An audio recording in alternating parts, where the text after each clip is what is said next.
I took the language of love very literally, and being a historian, I straight away thought etymology, great. How we got these words, where this language of love came from, and I needed to go to mythology, the ancient gods of Mount Olympus and their absolutely abhorrent behavior. So I'm just going to share some stories. Without further ado, the first word, eroticism. It was hard to find a picture that would be appropriate here, but this is from the wall of a brothel in Pompeii. So erotic, sex, desire, it derives from the god of love, Eros, who we more commonly know by his Roman name, Cupid. The Cupid that we associate with romance and Valentine's Day, that is the Renaissance depiction of Cupid, the chubby baby. But Eros was the depiction of sex, and he was a rugged, handsome young man. So we had Eros, who was the son of the god of love and beauty, Aphrodite. It was believed that anybody would fall in love with the first person they saw by the prick of his arrow. And then we had Psyche, who was a beautiful mortal woman. Some people believe she was more beautiful than Aphrodite, which pissed her off. The gods were angry all of the time. It must have been exhausting. But Aphrodite sends Eros to prick Psyche with his arrow, hoping that she will fall in love with a hideous monster. But she amazes him. He falls in love with her, and he gets the west wind Zephyrus to send her to a palace where she is told that her husband will be waiting for her. So every night, Eros comes and spends the night with Psyche, tells her he will give her everything she's ever wanted, but she must never ask where he comes from or who he is, and she must never look at him. Now, she's conflicted because she soon becomes pregnant, and she doesn't want to give birth from a man who she's never met. So she decides to light a candle, but the candle wax drips on Eros, who wakes him up, and he is enraged and betrayed and very overdramatic.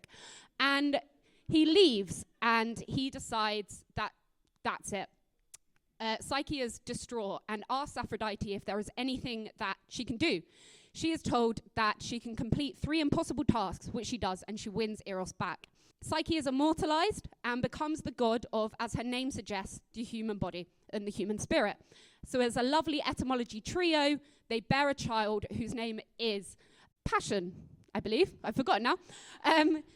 The daughter of mind and love.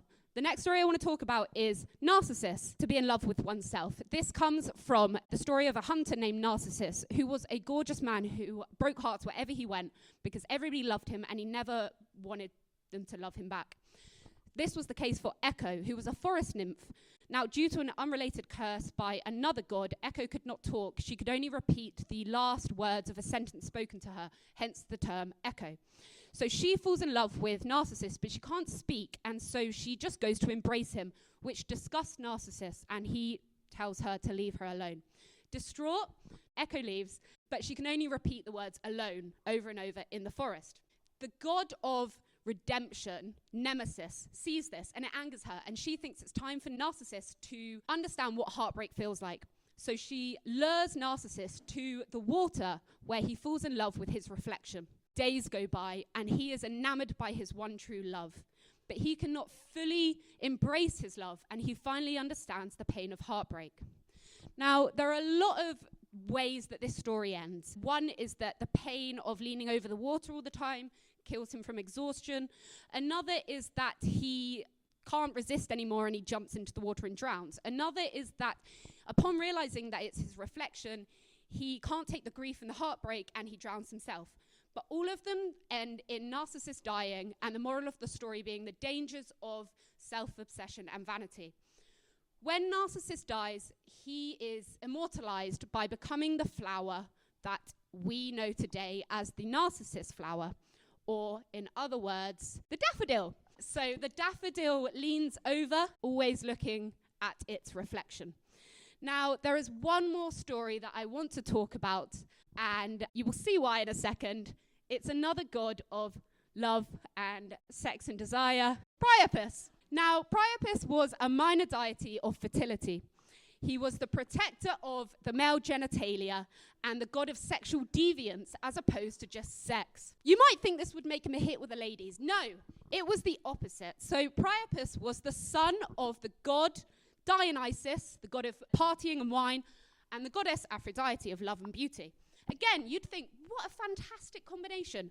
No, because Priapus was cursed. Priapus was cursed because Hera, the queen of the gods, was jealous of Aphrodite's beauty. And so, as you do, cursed the unborn child. So poor Priapus was cursed. You know, we have to address the elephant in the room. He had a massive penis. Priapus was cursed with a constant erection. He was unable to ever deliver the goods. He was also cursed with a general ugliness that the gods of Mount Olympus didn't like, and so they banished him to Earth, where farmers took hold of him. Now, as you can imagine, celebrations of Priapus were, ironically, ungodly, and they consisted of big parties of a sexual nature. But he was also a huge important deity to the farmers, and they would use him as scarecrows. And yeah, you might think, what does this have to do with etymology? Not much. I just really wanted to be stood with this behind me while I was talking to you guys. But Priapus is also where we get the medical term priapism from, which is the medical term for a constant, painful erection.